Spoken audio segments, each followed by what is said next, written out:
This is Michael Matheson Miller, and you are listening to the Moral Imagination Podcast.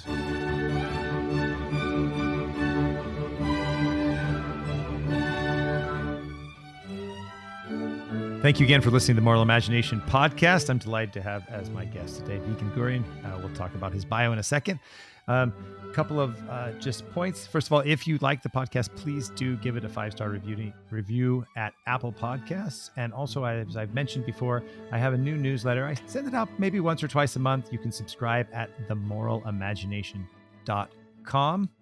And of course, as always, show notes for this episode and all episodes you can find at themoralimagination.com.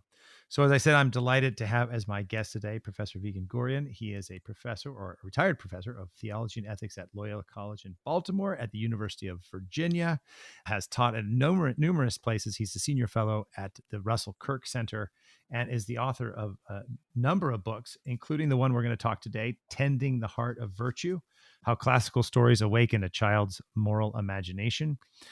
This was first done in 1998, but he's just released last year a expanded and revised edition of the book, which we're going to talk about. It's a great book. I read it many years ago, and I just read it again in preparation for this podcast. I highly recommend it. He has also written other books, a couple books on gardening, one called Inheriting Paradise, which I like very much, and then a more recent one, 2006, called The Fragrance of God, which I have not yet read, but I'm looking forward to it. So I'm delighted to have Professor Gurioan on the show. Thank you so much for joining the Moral Imagination Podcast. It's good to be with you. Okay, so let's just start with the big picture, and then we'll go into some of the ideas here. You tell us about this book, Tending the Heart of Virtue, is really about fairy tales and classical stories and awakening the moral imagination.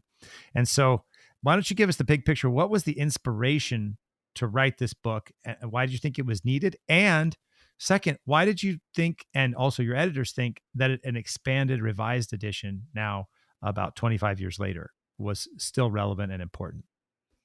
Well, the evolution of the book really begins with reading to my own children, who are now in their 40s and have children of their own. So this book second edition is actually dedicated to my grandchildren, as the first edition was dedicated to my children.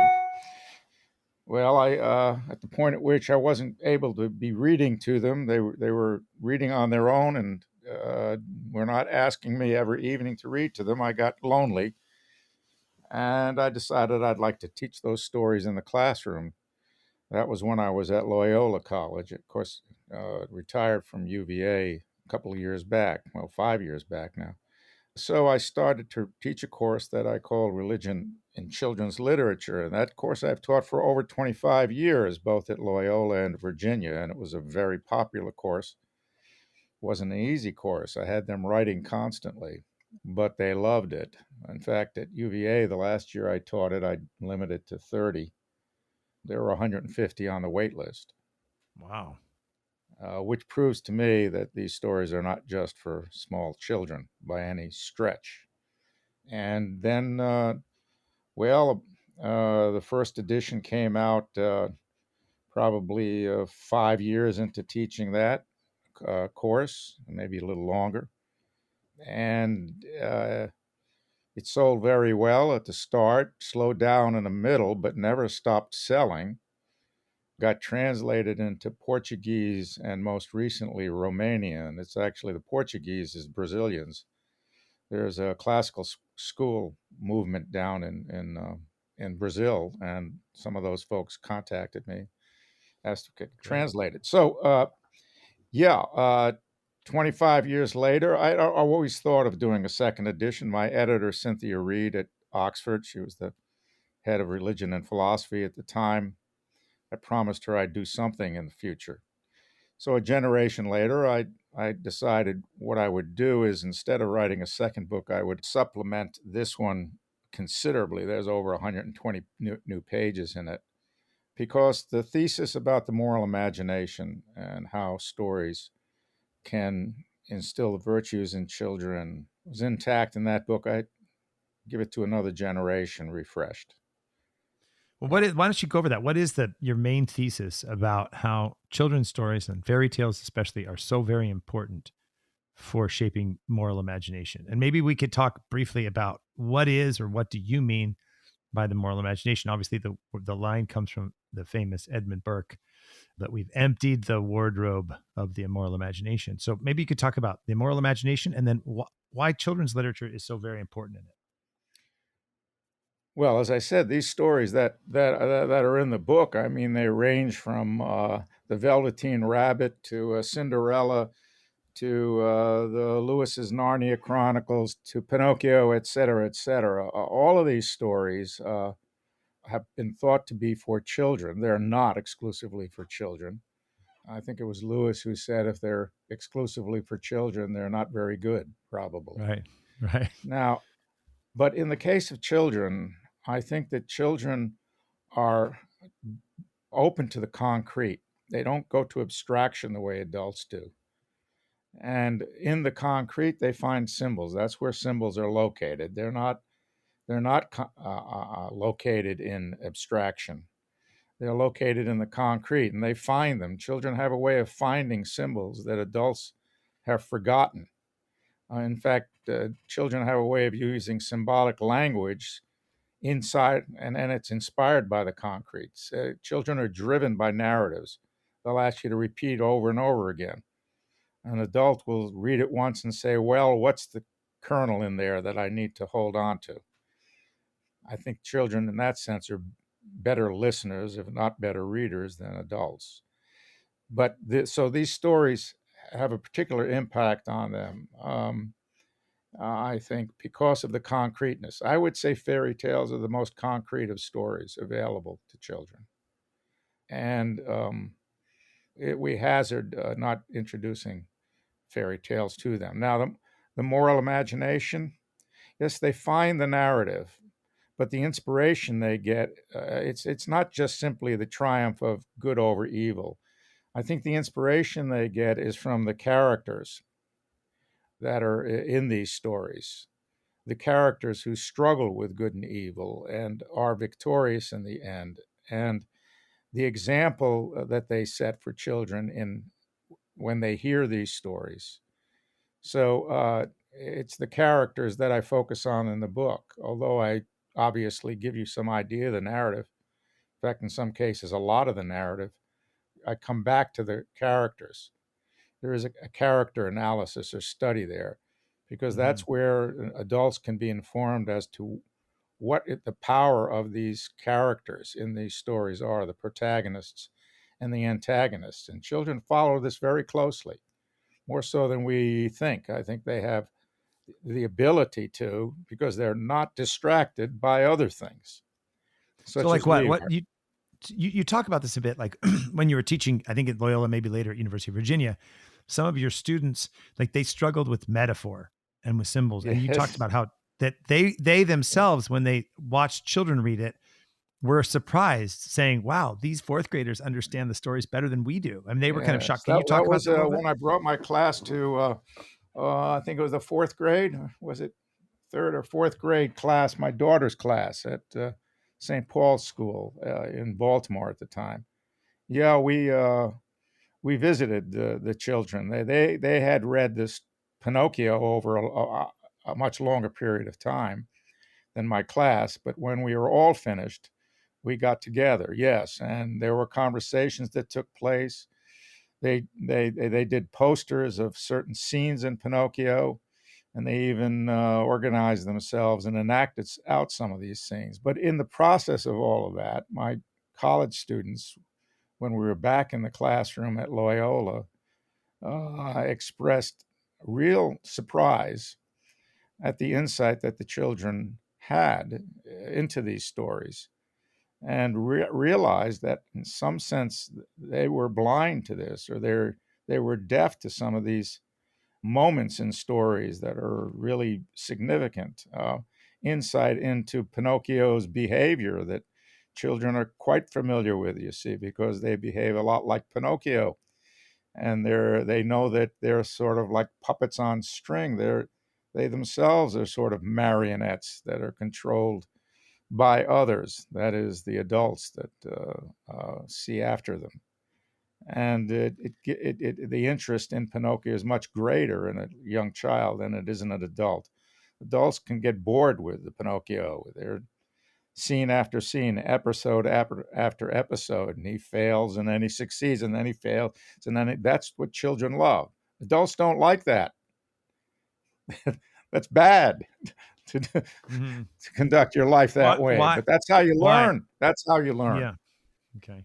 Interesting. And So also, you. the Oh, go ahead. point I made in that was that the children also understood quickly that Pinocchio was a liar, but also didn't understand things that he wasn't able to understand. And they understood that Pinocchio needed to be able to understand himself and tell the story the right way, account for himself. And children are always having to account for themselves. That's what parents say. Why did you do that? You know? Mhm. Oh yeah. And yeah, my college students were shocked at what little they understood and how much the children understood. Well, you also said something too that, if I remember this correctly, and that was that there was both an understanding, like you just articulated, Yeah, of the students, the children could understand. Well, Pinocchio told a lie, but he also doesn't know stuff. But also, the children were, in one sense, so they were more sympathetic and more harsh in the critical. facts that they said, well, no, it's a lie and it's wrong. And the college students and adults tend to be both, how do you say, less willing to say that's bad, but also less understanding. So it's an interesting conundrum there. Impatient with, I would say, adults, impatient with Pinocchio. The children are here again. We go back to what children are really impressed by. They live inside of the narrative. They want the narrative told over and over again, the story, but it is the characters that they get inside of or get inside of them. And so in the case of Pinocchio, they identify very strongly with Pinocchio. They know that in some sense he's controlled by forces outside of himself, which he has a little equipment to deal with. He's inexperienced. On the other hand, they understand that he's recalcitrant and he shouldn't be making those mistakes. But they're also interested in how he gets himself out of trouble. Children love to puzzle that sort of thing out. Now, how is he going to get himself out of trouble? And but they're critical if you call him on it as to how he gets himself out of trouble. If it's not in an honest way, if it doesn't have integrity, they know it. They know it. They know they've done the same thing, and they grow as Pinocchio grows in the story. They mature with Pinocchio vicariously, but they do. We don't as adults. We're impatient. Get on with it. What kind of it's a rogue's tale. Yes, it is in part, but it's not a rogue's tale because by the end, Pinocchio has understood who he is, has narrated his own identity with integrity when he's in the belly of the shark with Geppetto, and becomes a responsible young boy, Yeah. even before he's flesh and bone. Right. Which, as you say in your chapter on Pinocchio, is essential to understanding the story. It's that it's the becoming good that is the beginning of his, in a sense, humanity. And now he's Exactly. on this progress, which is different from the Disney film, which Well, in the Disney film, it's, it's becoming goods there. yeah, for The, sure. Yeah. the Pinocchio in Disney, he's an American innocent. Mhm. Pinocchio, as Collodi portrays him, is an Augustinian sinner, in a sense, or the fact that even children aren't in harmony with the world the way they ought to be, and have to learn and mature through experiences. Right. That's what I was. But also, I think in Collodi's story, what's at the heart of it is actually the question of being a good son to Mhm. one's father. Yeah. That's what Pinocchio in the end is, a good son, not just good, but in But a good son. relationship to Geppetto. Yeah. So let's do this. I want to go back into Pinocchio. So let me pause. I'm going to bracket that for just a second because I want to at least just spend a little bit more time argument in your first couple chapters of fairy tales, and then we'll go into Pinocchio, because I want to talk about Pinocchio, the Disney movie Pinocchio, which is, I think, better than a lot of the other Disney Yes, it is, because it has Disney adaptations. behind it. And The genius of Disney himself. yeah, and but also, I think there's some theological things that I want to ask you about that as well. But let's before we go into the detail of Pinocchio, you make actually the first chapter of your book, you make this point about awakening the moral imagination, and you quote Flannery O'Connor, and you say a story is a way to tell something that can't be said any other way because a statement would be inadequate. And then you quote the philosopher Alistair MacIntyre, and he said, and this, in many ways, is one of the arguments of your book in a paragraph form from MacIntyre. It's through learning about wicked stepmothers, lost children, good but misguided kings, wolves that suckle twin boys, youngest sons who receive no inheritance, etc., that children learn or mislearn what a child and what a parent is, what the cast of characters may be in the drama into which they have been born, and what the ways of the world are. If you deprive children of stories, you leave them unscripted, anxious stutterers in their actions as in their words. That's MacIntyre. Exactly. He And had it right. Great. and John Sr. actually makes a case about later saying you don't want to send your daughters, I think he's speaking, but daughters and sons, into the world as too naive. So they need to read good literature so they can experience the deception, difficulty, challenges of the world, so that when they get in the world, they're not naive. And I think that those two align. That's correct. And then you talk about how Martin Buber, the Jewish philosopher, realized he was making mistakes in giving instructions in ethics. He was trying to teach formal rules and principles. And he said, every time I do that, I could feel their resistance. He said, if I explain that it's bad or wicked to bully the weak, I could see a suppressed smile on the lips of the strong. Right? Mm-hmm. I try to explain lying destroys life, and the worst habitual liar of class produces a brilliant essay on the destructive power of lying. And so you give this idea of the Greek word for character is an impression. And so that part of the idea is that the stories create an impression. They impress themselves upon the soul, the intellect of not just children, but adults, but especially children. And that gives them a vision of the moral life much richer than, say, a syllogism would. All right, let me help out a little bit here. Good. Yeah. Okay. Children don't have the ability, because their world is limited by guardians who rightfully protect them, to have the kinds of fully experience the world. Their worlds are limited in that sense, and their experiences are going to be limited. So what MacIntyre was saying is that we need to give them stories through which they can grow into the world, experiences that they can use later in order to navigate their way through the world. That's extremely important. And if we give them bad stories, such as this culture is doing, we're doing great harm, not only to their minds, but to their souls. I have a really strong feeling about how much we're hurting children by the quality of the stories we're giving them. Awful, awful.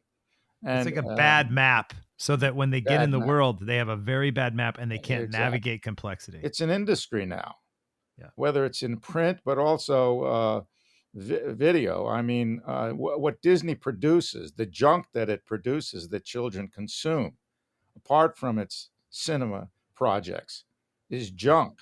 And there's worse junk than that out there. Stories behavior are told by idiots, really. Stories told by idiots at the best. At the worst, they're stories told by people who have an agenda as to what they want children to become. And parents put their hands into these people and these voices and these stories. And that's why I insist that fairy tales are solid. They may seem tough, but children understand that. They understand tough love. They understand inherently what the consequences of acting poorly are. And they want to be instructed. And they take those stories, but particularly those characters and the memories of them, into their lives. And this is where the moral imagination is formed. These are memories. These are images that are stored up. We don't do it consciously. It happens. And then when something happens in our life, we try to make sense of it, and we those memories become analogies by which we can negotiate what happens to us later in life. Those are moral judgments that we're able to make, moral perception, moral seeing, spiritual seeing through those metaphors, through those memories. Yes. I quote in the second edition, I don't think it's in the first, George Santayana, and his way of putting this is the 20th century philosopher.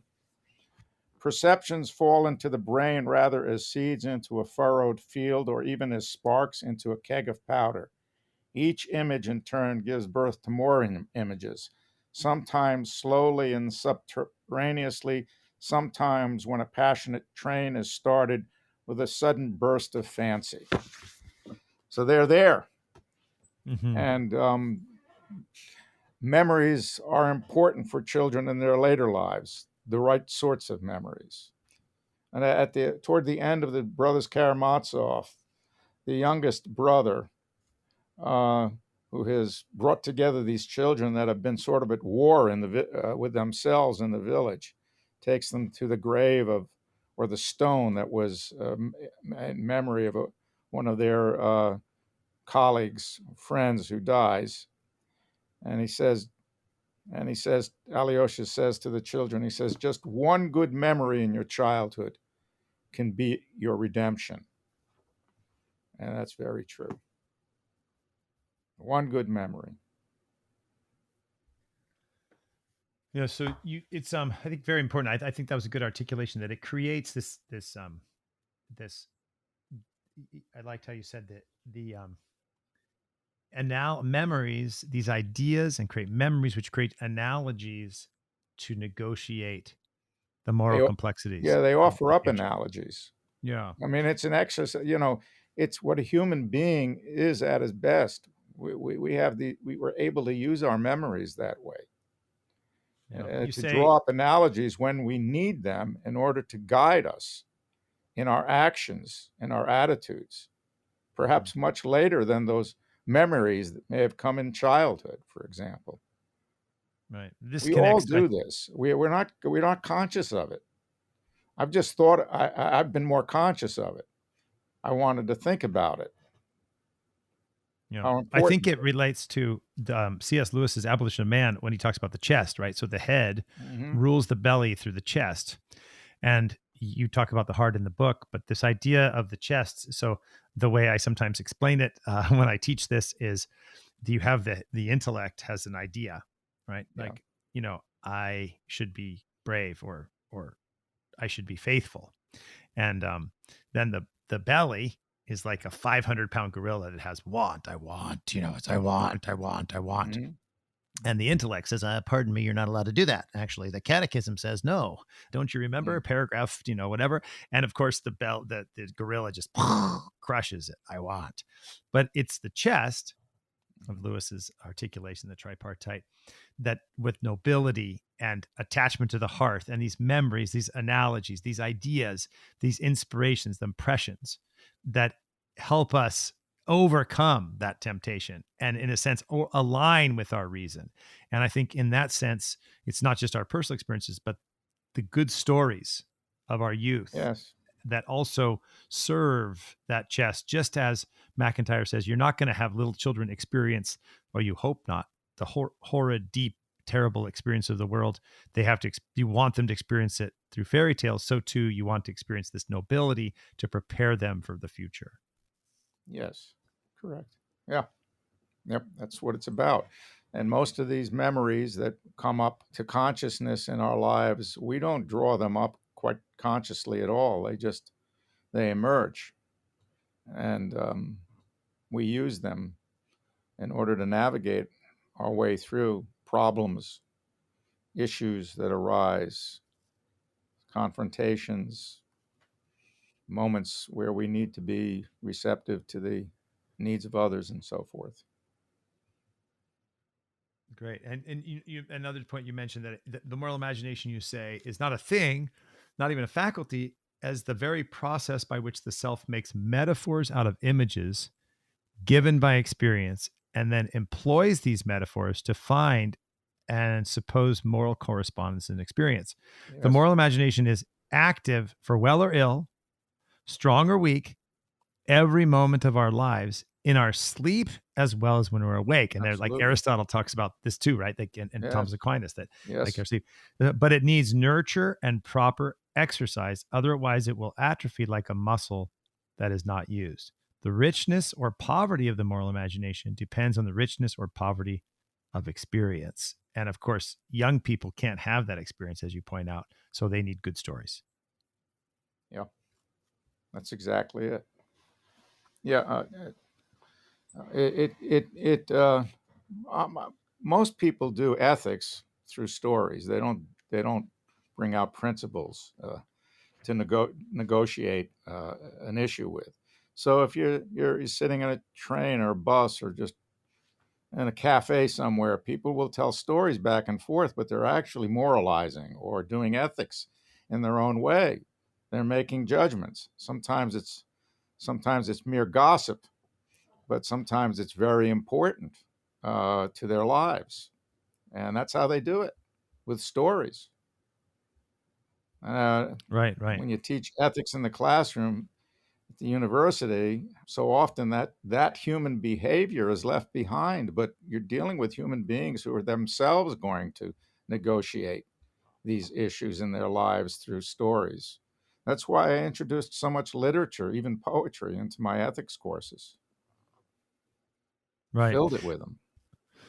I think that's, and also, I talk about this in a lecture I give on the moral imagination, which for listeners, if you haven't heard, there's a podcast I give on the moral imagination. And I think it's also another important point is that, both Russell Kirk, Burke, Eliot, Irving Babbitt talk about this idea. There's the moral imagination, but there's also the idyllic imagination and the diabolical imagination. Mhm. And when the moral imagination is not formed, it's not just a vacuum, right? That opens the door to the idyllic imagination, which often I argue actually always descends into the diabolical. Well, okay, so What do you think? spiders will always make webs, and they will make the web in as they need it and in the right form.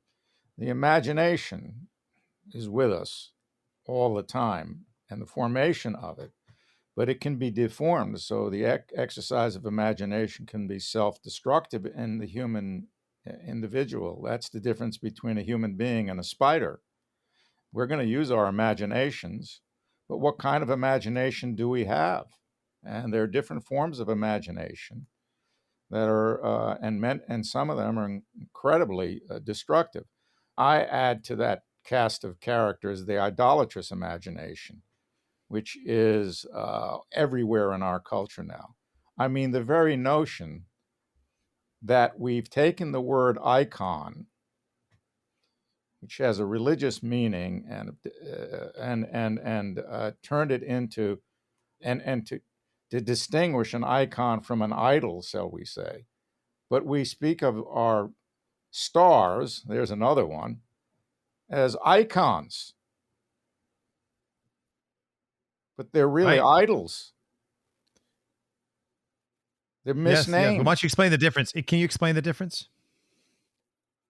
Well, I mean, if you're talking about icon in the sense of Christian religious art, what's portrayed in the icon is not the worldly flesh, but the spiritual flesh of the saints or of Christ.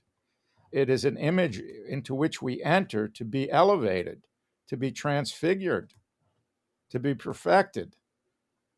An idol leads us away from the good, the true, the good, and the beautiful. It leads us away from that. And where our culture is filled with idols, they're scattered everywhere. Whether you come through your eyes or whether they come through your ears, they enter and they form the idolatrous imagination, for example.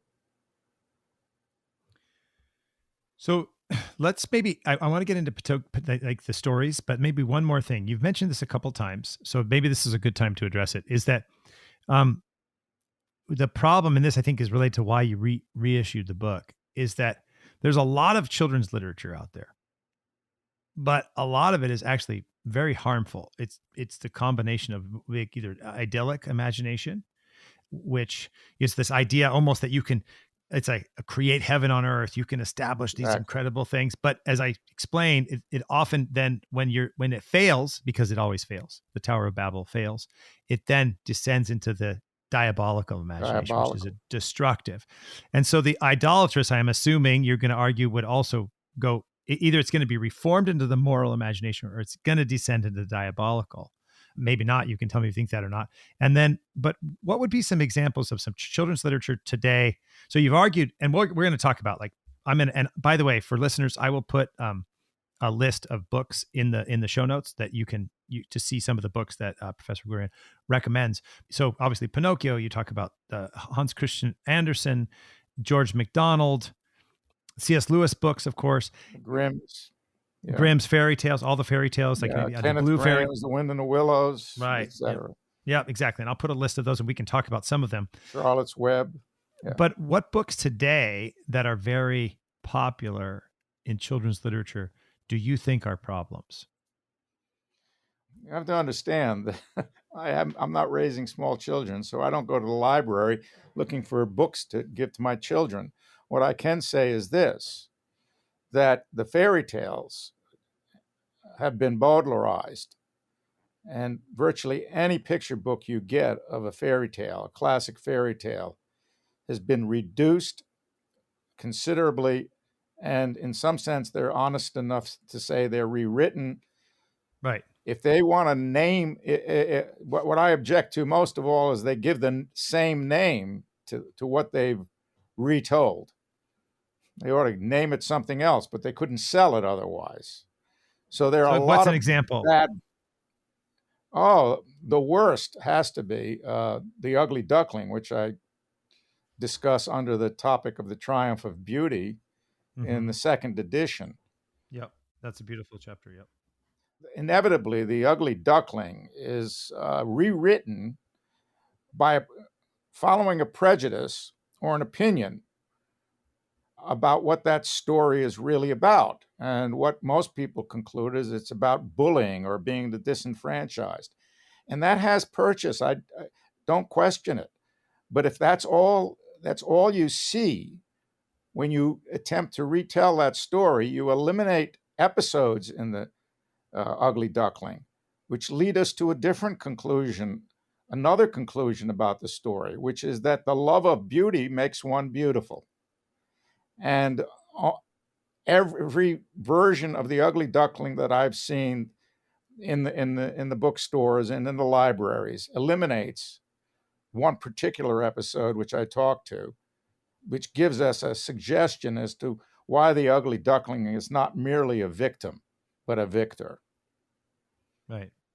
Well, you talk about that Sehnsucht, right? This longing for beauty Yes, and this sensu. desire, right? And that, why don't you Yes, talk about that a little bit? Because I think it's not that, obviously there's bullying taking place, right? yes, of I would course. also argue that you sometimes get false senses of identity of the, that you just Well, create your own identity, but that's not also what the duckling is.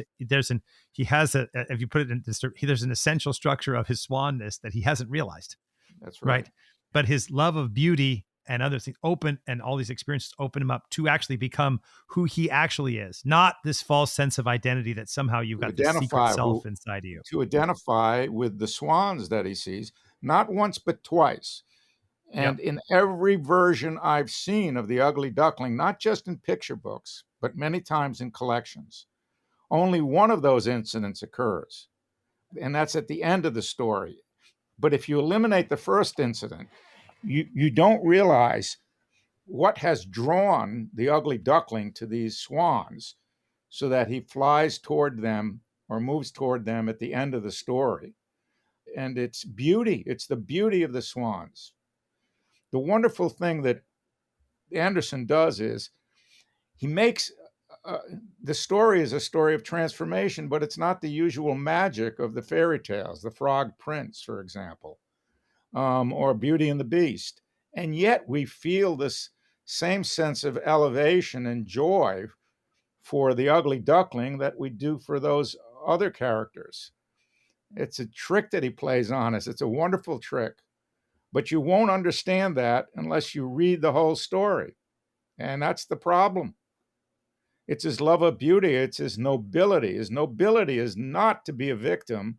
His No. nobility is not in the misnaming of himself as the ugly duckling. That's not it. His nobility is his love for beauty and what it moves him toward in life, ultimately. So he says, and go his ahead. ability to, you say, sorry, to quote you, you say, like the Velveteen Rabbit, the ugly duckling resists bitterness, jealousy, and resentfulness, and instead grows in humility and gratitude for the beautiful world that he has been given. Yeah. That's why we forget the inevitableness of his physical trait and rejoice in the alteration of his appearance as a genuine transformation, a gift from some higher power for the duckling's love of beauty. His willingness even to abandon himself just to be near beauty, right? And you connected, of course, to like C.S. Lewis and other works and Augustine, and Yes. this like desire for the good. And that too, I think is a much richer reading of the story than simply like bullying is bad, which it is.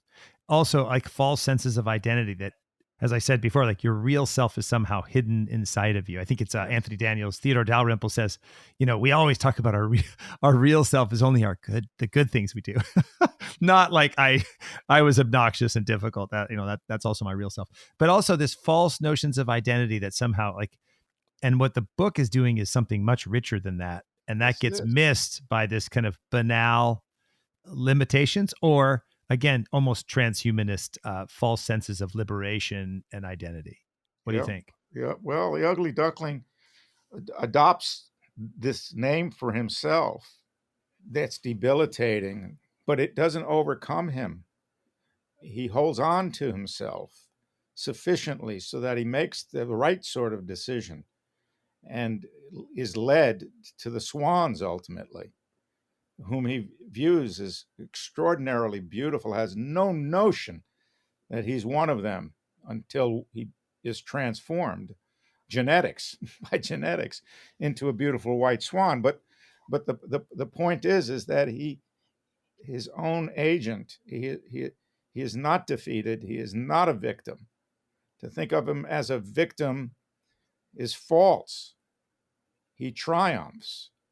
Now at the end, he moves toward them still, even at that moment where he's already been transformed but doesn't see himself in the water.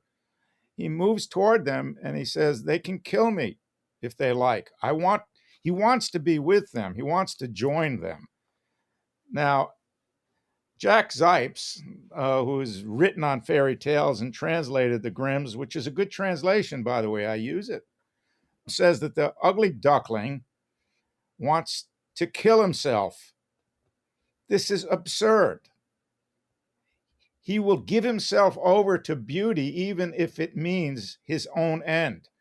It's not a desire to die at all. It's a desire to be with something grand, something beautiful. Total misinterpretation. He's suicidal. Where he gets that from, I don't know. It astonishes me. But it's rooted in a kind of ideological reading of the story, which is which is really, on one hand, Marxist, and on the other hand, psychological. It's astonishing. But this is the point. When people start to retell these stories, the ideology enters into the retelling. And Dickens in 1850 objected to this when the fairy tales were being retold in order to support the temperance union movement. So he said, if this is allowed, we will lose the stories. And these stories ennoble us in all sorts of ways, which he lists. Now, we've lost the stories. We don't even know what the stories are. That's one of the things that happens in my classroom in college. What? I thought it was that. whether it's Disney or whether it's a picture book that was read to them. We've lost the stories. If you lose the stories, Dickens said, if we lose the stories, England will be lost. Okay. That's how strongly he felt about fairy tales. Mind you, he wrote fairy tales, long ones called novels. Beautiful. Yeah. Well, I think it's Plato has something to this effect that if we lose the concept of the good in music and dance, the whole educational project, Greek or foreign, is compromised. And I think that's connected to this sense. If you lose the story and the deeper meanings, you begin to lose your culture and your civilization. So Yourself.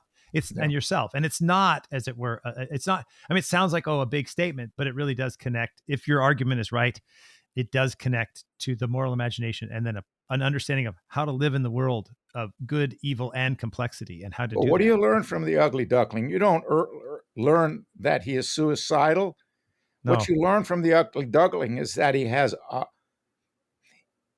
courage in the deepest sense. He has courage, the courage to move toward the good and the beautiful and the true. That's what he's doing. He's a noble character. It also comes up, you see this a little bit in some of the psychological readings that you give a couple of different examples, but there's, and mind you, my editor told me to cut a lot of that out 25 years ago, and she was right, because the book would have been an academic's argument, and she knew it wasn't didn't serve the purpose that the book was. But it is, but I do think it's at least worth talking about just briefly, because of course I left some of it in. Well, one of the things that you see is there's these readings, these kind of psychological debunking readings, right? It's almost like the academic has to, and I'll be here a little critical, but the academic's like, I have to make my name, and I'm going to write this kind of sociological or psychological analysis of what the real problems are, or what I think it's Hans Christian Andersen's the Little Mermaid, the idea that somehow he's just turning this woman into like a sexual object and et cetera, and like missing the point of the story. By the way, I would say, like, by the way, the Little Mermaid, again, to illustrate how we've lost the story, I dare to say that most of your listeners, the only image of the Little Mermaid they have is of the Disney version, which is a complete emasculation of the story and romantic nonsense. That's where Disney's hand was not in it. Disney read the fairy tales. He gave us something we'd never seen before, and I have to give him credit for that. Snow White, and also Cinderella. They're not the same story, but he understood what these stories were about. Like Pinocchio, right? Like Pinocchio. Pinocchio's another one. I turned him into an American innocent.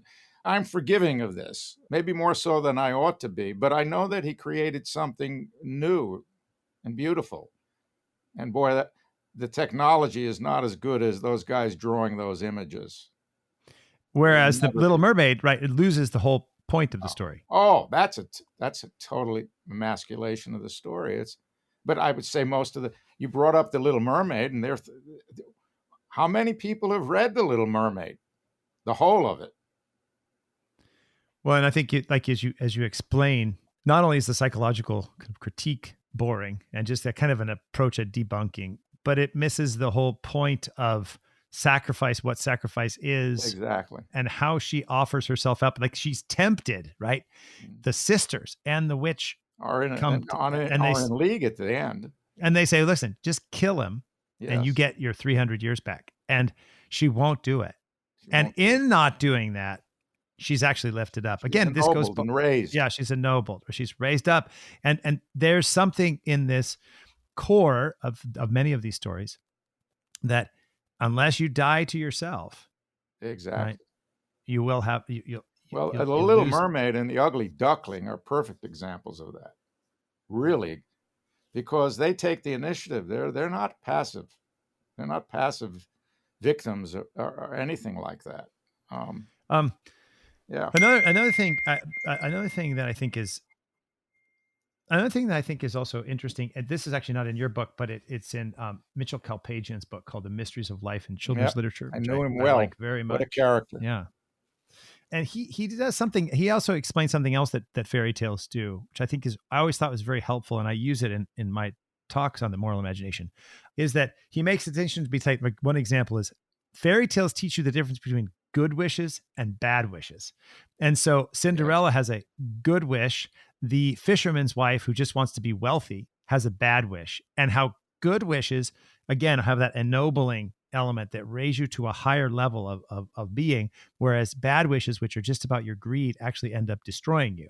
And it all that too, I think, teaches about that you must give of yourself and not simply try to acquire if you're going to achieve human nobility and also joy, which is a byproduct, a love, a super abundant relation, a result of a love relationship, not something that can be grasped. And I think fairy tales, even so, I want to, you actually quote Joseph Pieper, who's one of my favorite modern philosophers. Pieper is such a wonderful thinker, and Pieper's so very good on, and Dietrich von Hildebrand also, on joy as a super abundant byproduct of the love relationship. Joy cannot be grasped. And so I'm actually starting this little project called Philosophy and Catholicism, where I'm just going over some basic philosophical ideas. And one of them is on this question of joy. Well, I can tell you as an adult, joy can't be grasped. And I can explain why in 5 minutes. But the fairy tales impress themselves upon you in a much deeper and profound way so that it sticks with you as an insight, as a training in Yeah. a way that Right. a 5-minute lecture on that is not unhelpful, No. but it's not going to accomplish the same thing. No, that's true. And you can't teach that class to children either, but you can Right. read those stories to children and they'll get it. And they'll Right. live with that, the memories of those stories. If you read them once, twice, 3 times, they'll probably want you to read them more than 3 times. And when a child asks you to read a story over again, do it. If it's a good story, read it as many times as they ask for it. That's Yeah. very, very good, important advice, because sometimes you don't want to. I have little children. No, let's get on to Again, something else. again, again. And I love that you quote that Chesterton line, which I love, when he says, that God is younger than we are. And Yes. when the sun comes up, again, do it again. Again, do it again. I actually have a 2-year-old, and it's one of his favorite words, like, again, Yeah. again. And so I think of Amazing, Chesterton because and children, that line. bring that to us. They don't learn it from each other. It's inside of them somehow or other. Again. So let's talk. Maybe we can. So we don't have time to go through all of it. So listeners, I really recommend the book. It's a lovely book. And so you talk about different things going through fairy tales. So I'll just give a quick summary here that, like, for example, chapter 2 is on becoming a real human child, Pinocchio. And what does it mean? Which we'll talk about. Love and immortality, the Velveteen Rabbit and the Little Mermaid. Friends and mentors, The Wind in the Willows, Charlotte's Web, and Bambi. And let's see, the next chapter is Evil and Redemption, The Snow Queen and the Lion, the Witch, and the Wardrobe. And then Heroines of Faith and Courage, The Princess and the Goblin, and Lucy in Prince Caspian. So what's really lovely about this book, if for listeners, is that again, a little spoiler alerts going on, but it'll really inspire you to read the stories, but also just helping to articulate. And I think really, it's a really beautiful and inspirational book. So let's see. Let me read the last 3 chapters, which you don't have the book in front of you. Oh, that's right. The last 3 So chapters, the because you last added 2 new chapters, ones. The Triumph of Beauty in the Nightingale and the Ugly Duckling, The Goodness of Goodness, The Grimm Cinderella, and John Ruskin's The King of the Golden River, and Obedience and the Path to Perfection, and George McDonald's The Wise Woman. Incredible story it is. Right. So those are the 3 new chapters, right? Which you can get in the revised one, which I only have online, unfortunately, not in a hard copy. But so let's, in our time left, why don't we try to talk about Pinocchio and then friendship, as to give kind of a little bit of insight into how you do the work. So let's talk about the Pinocchio story. And you say that the contemporary children's story writer Maurice Sendak judges Disney's Pinocchio as good in that his badness is only a matter of inexperience. And he dislikes Collodi's Pinocchio because the puppet is born bad. You talked about this Augustinian thing. I actually have a question for you. When I read your description of the different kinds of Pinocchios. There's Collodi's Pinocchio, there's Disney's Pinocchio, and then there's kind of this modern reading of the Pinocchio. It's almost like there's a Catholic Orthodox understanding of grace and justification and theosis and divinization in the original. There's a Protestant understanding because like the new man is pushed away and you're just kind of become good really quickly. And then a lot of modern readers don't like either of those.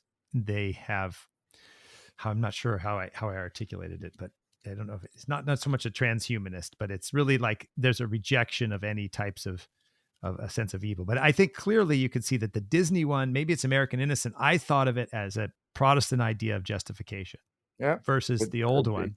Yeah. The old one, which is very much Catholic Orthodox theology. Yeah. What do you think? Anyway, but why don't you tell? Let's explain. I mean, the classical education that children received in the mid 19th century, you had to have read probably something of Augustine. You would have read Dante. You would have read the Odyssey and the Iliad. You would have read these things. And in fact, that kind of education still exists in Italy. Not all children get it, but it is offered through the state to children even today. They still hold on to it. So Collodi was influenced by the very sources you're alluding to, and the character of his Pinocchio. No question about it. Why don't you talk about this then? So Pinocchio refers to Geppetto and his father, that, and you mentioned this before, that Collodi, you say, wants his child readers to understand that being a good boy or girl means being in proper relationship to one's parents. Yes. Can you develop this a little bit, this in the Pinocchio stories? Well, it's not just, he has the blue-haired fairy in Collodi's story assumes a motherly role at the end. Before that, Pinocchio thinks of her as his sister. So there's something inside of Pinocchio, even with his wooden head and all the rest of it, that draws him to these kinds of relationships, filial relationship, relationship to one's own siblings and so forth, which is the essence, is right at the heart of our humanity. And so when Sendak says it's a dark tale, it's not at all. In the end, it's an affirmation of the inherent goodness of human beings. Even Pinocchio, who is, so frustratingly falls into one bad situation after another. But I keep pointing it out. What also Collodi does, which is brilliant, is genius, is that Pinocchio has to learn to tell his own story with integrity. And this ultimately entails relationships to others, responsibility towards others, and a love of those others. And so it's not a dark tale. I always find it, I think Where the Wild Things Are is a classic. And I always find it interesting and kind of amusing that Sendak objects to the Collodi's Pinocchio, and then again McDonald's The Wise Woman, which is about two recalcitrant little girls, one a princess and one a shepherd's daughter, objects to them as being dark. He writes a story like Where the Wild Things Are. I think it's a wonderful story about how we have to come to terms with our own passions and so forth and so on. How he gets from one to the other, I don't know. I give him credit for having written a classic. There's no question about it. Both the pictures and the script and the narrative, the story itself. So I don't know why. Yeah. You talk, a couple of themes come in here, and one of them you've just mentioned, that you have to tell a true story about yourself. And I think this is actually something that's a challenge in growing up. I mean, I know when you look back at a situation that happened, whether you're as a child, like, and you have to articulate exactly what you did and not make excuses. But even as you get older, two things I think happen. Can we really be honest at telling exactly what happened, trying to be honest with ourselves so we can have prudence to see the world as it is, but also even in the memories of ourselves. Like, there's this, I think it was a Pizza Hut commercial about this man telling the story of how he kicked the field goal. And it Mm. went from, it was like I think he missed it or he made it, but it was like he almost, it's like just lucky, to keep getting bigger and bigger. And every year it gets bigger until he's like on the 60, it's like 50-yard line. It's like a 60-yard kick from the 50-yard line, and it's snowing and, everything. And he does it and he wins. And a lot of times we have we create false images of ourselves. We forget.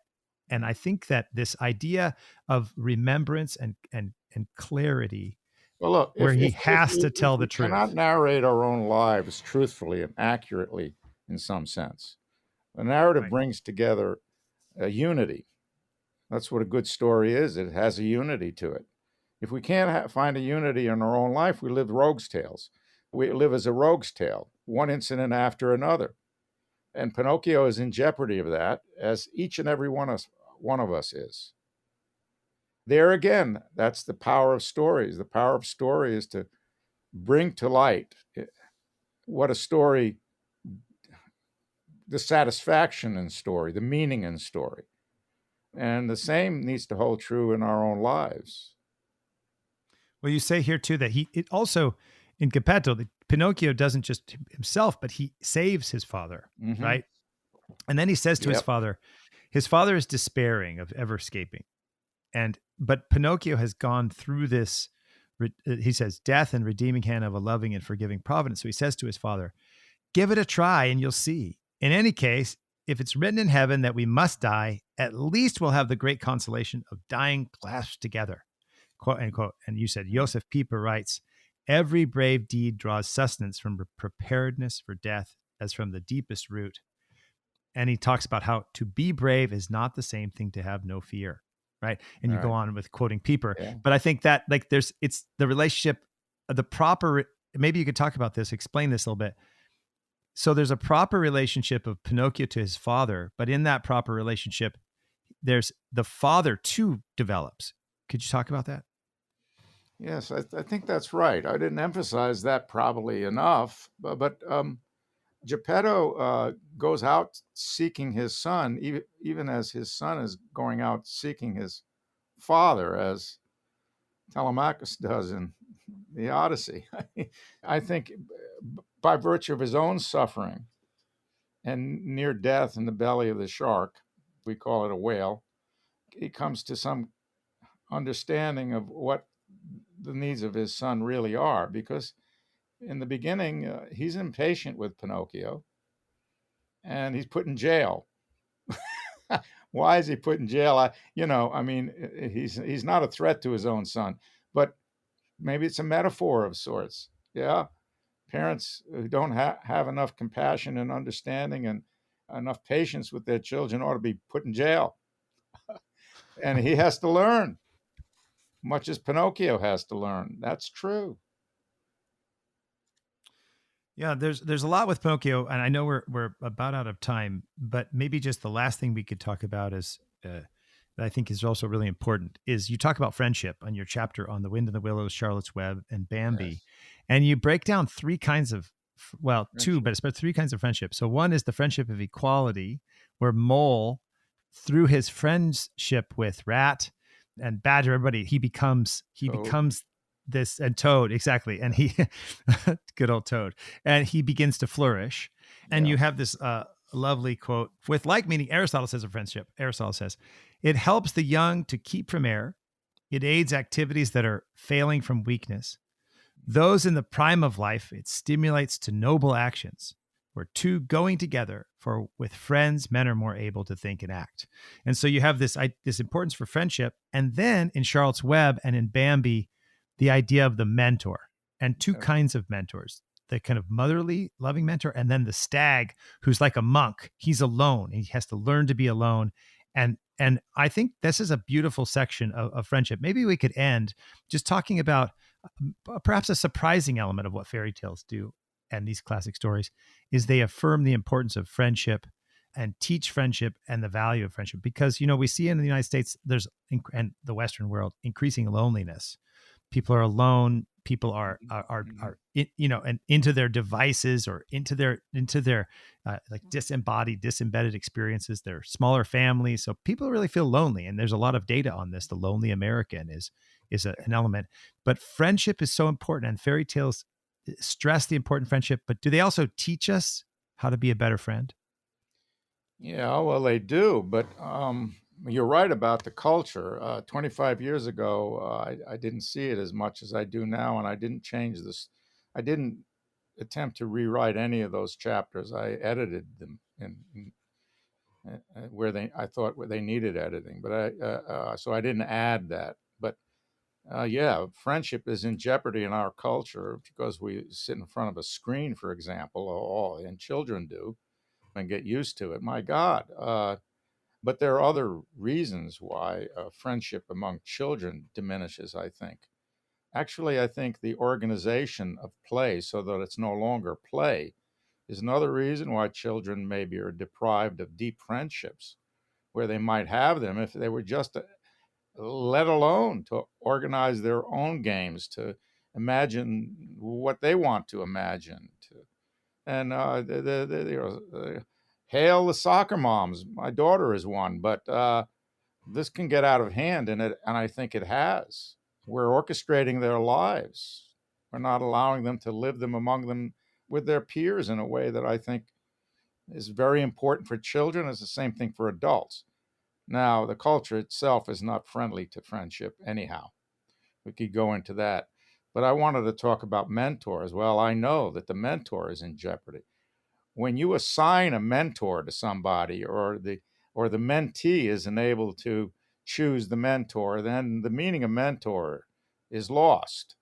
The mentor must choose the mentee because the mentor has more in stake than mere friendship. The mentor has at stake, knows there are certain skills that need to be transmitted to the community. That could be dance, or in the stag's case, the guardian of the deer and the herd of deer. He needs to find another guardian, so he has to train Bambi to have certain virtues in order to succeed the stag. This is very important. Now, in the case of dance, I'm very familiar with. My daughter did ballet right through college. The good ballet instructor is going to inevitably pick out those young women, and it's almost always young women, who have the ability. And that should be allowed the mentor. It's not democratic. And the more we democratize that process of communicating, a skill, a trade, an art form, we jeopardize culture also. Yeah. And this democratization process is way out of hand. I think another thing you mentioned that the mentor is very striking is so the stag. There's two things that so the you said in contrast to the spirit of modern educational theory, in the mentor-mentee relationship, there lies no distinction between method and content, right? So that by means of physical gesture, tone, voice, behavior, the mentor communicates his special knowledge and skill as a piece of his own character. And Yeah, that you have this you say here, like there's a connection between the mentor as if a friend, yeah, but at one point when Bambi goes to talk to the stag doesn't know what to say.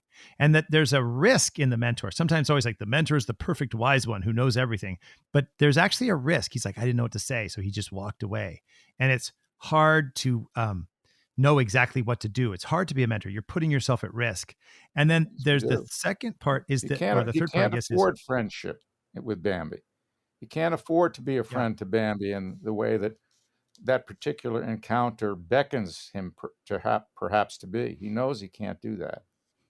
That's There's a hard. separateness, like, and like even use the monastic. There's a monk, like the monk, of course, meaning from Yes, monos means alone or solo. right. There's a soloist. You need to be able to be by yourself. And I actually struck by one section where the stag is vigilant. He's studied. He's put to memory everything. He reminds me of Gandalf, right? Mm-hmm. And there's Yes, something separate from Gandalf. Gandalf Yeah. and Frodo. There's a friend, but there's a mentor, and there's Yes. separate, and there's risk and tension. And I thought that was quite a Well, beautiful element. Tolkien knew the difference from his study of literature and myth, Yeah, folklore. and of He knew course the Tolkien difference. has a great essay on fairy tales too. Yes, the best. And so I think that this friendship, and there's something human. And so I liked that in the book, it's everything from nobility to dignity to not being a victim to friendship to understanding both from the mentor and the mentee, that for a child to read it and for an adult to read it, to realize that, I mean, in a sense, this is to conclude and going back to this is shapes our moral imagination. And I liked how you said in the beginning that it gives us the impressions that, how do you say, raise up the analogies for us to figure out how to navigate a complex world, whether we're children or even whether adults, as C.S. Lewis says. That's why these fairy tales can be read over and over again, not just by children, by adults. Exactly. We can't overplay or do too much to give our children stories. More is better than less. But again, if they want you to read it 10 times, I'd say do it if it's a Again, good story. again. Good. Well, Professor Gurioan, thank you very much for taking time to come on the Moral Imagination podcast. I hope we can have you back. I'd love to talk about your book and gardening on Inheriting Paradise. Are there any like just really quick, what are the best editions? And you and I can actually correspond later. And on the show notes for listeners, I will put a list of some of the best books or editions for some of these things. So you can find that at themoralimagination.com. But if you're going to start right now, what, like Blue Fairy book? Do you like those? Do you like the Grimms? What do you recommend people start with to get into reading the best classic editions stories? is an issue, but let me just say, in terms of the Grimms, the blood and the violence that people find in the Grimms, it's not gratuitous. It's deeply embedded in their understanding of redemption and their Christian faith. So I say, read the Grimms. The Grimms and Anderson, they're beautiful. They're very different. Those are classics. They are great literature. They're not just stories for children. They're great literature.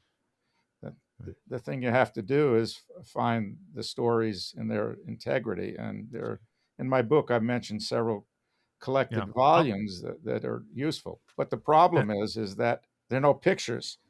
So I suggest to parents, get my book. I mention a couple of collections of Anderson and the Grimms.